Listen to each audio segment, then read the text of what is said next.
এখনও কিন্তু তিনটা বড় বড় ভূমিকম্প আসা বাকি আছে। নবী করিম সাল্লাল্লাহু আলাইহি ওয়াসাল্লাম একদিন মসজিদের সামনে দিয়ে যাচ্ছেন, সাহাবীরা ভিতরে বসে আছে। সাহাবীরা কোনো একটা বিষয়ে কথোপকথন করছেন। নবী করিম সাল্লাল্লাহু আলাইহি ওয়াসাল্লাম জিজ্ঞাসা করলেন, তোমরা কি নিয়ে কথাবার্তা বলছো?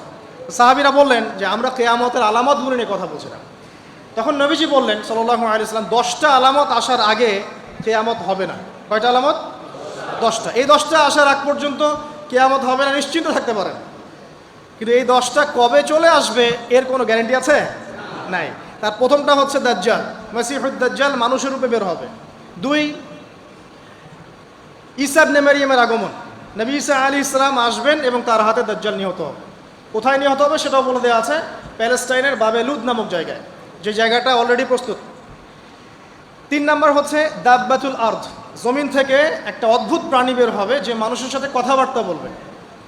এটা হাদিসে আছে, কিন্তু তা আমরা এখন নিঃসন্দেহে 90% মানুষ বিশ্বাস করবে না, এবং যারা একটু বেশি চেতনাধারী তারা বলবে যে মোল্লা মুন্সিদের কথা শোনো, প্রাণী বলে আবার কথা বলবে। কিন্তু হ্যাঁ, এই কথাটাই যদি নাসা বলে,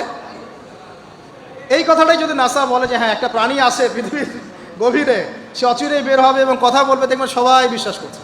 দেখেন চিন্তাগত শিরক, চিন্তাগত শিরকটা দেখেন।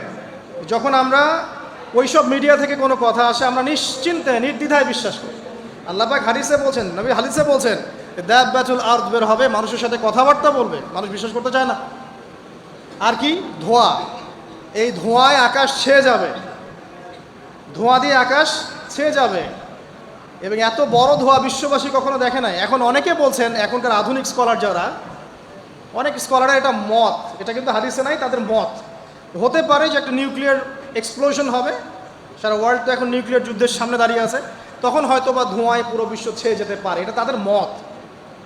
এটা হতেও পারে, নাও হতে পারে, হওয়ার সম্ভাবনা কিন্তু আছে, উড়িয়ে দেওয়া যাচ্ছে না। ঠিক আছে, 4টা। 5 কি? 5 হচ্ছে ইয়াজুজ আর মাজুজ। ইয়াজুজ আর মাজুজ এই প্রকৃতি বের হবে, এরা কিন্তু আদম সন্তান, এবং তারা পৃথিবীর পানি খেয়ে শেষ করে ফেলে দিবে, মহাসাগরের পানি খেয়ে শেষ করে ফেলে দিবে। তারপর এই যে 6, 7, 8 এই 3টা হচ্ছে 3টা বড় বড় ভূমিকম্প, যেটা বলতে গিয়ে আমি যে আসলাম, যে 3টা ভূমিকম্প এখনও আসা বাকি আছে। নবীজি বলেছেন একটা পৃথিবীর পূর্ব দিকে হবে। পূর্ব দিক কোন দিক? এই যে Indonesia, Malaysia, Bangladesh, Pakistan, Myanmar, আপনার শ্রীলঙ্কা, এই পুরো কন্টিনেন্ট পূর্ব দিক, পৃথিবীর পূর্ব দিক। কোন কান্ট্রি এটা তো বলা হয় নাই, পূর্ব দিক বলা হয়েছে। এবং এখানে ভূমিকম্প বলা হচ্ছে না, বলা হচ্ছে ভূমি ধসে যাবে, মানে পুরো ভূমিটা নিচে চলে যাবে। এখন যারা এগুলো নিয়ে গবেষণা করেন তারাও কিন্তু সেম কথাই বলছেন, খেয়াল করে দেখেন। তারা হয়তো বিজ্ঞান দিয়ে ব্যাখ্যা করছেন, কিন্তু হাদিসে কিন্তু এটা বলা আছে। আরেকটা হচ্ছে পৃথিবীর পশ্চিম দিকে। আর পশ্চিম দিকে কেন হবে জানেন? সমকামিতার কারণে, সুদের কারণে, জেনার কারণে, পর্নোগ্রাফির কারণে, এবং সারা বিশ্বকে তারা যে জুলুমটা করছে, এই জুলুমের প্রতিফল হিসেবে আল্লাহ পাক ধসিয়ে দেবে।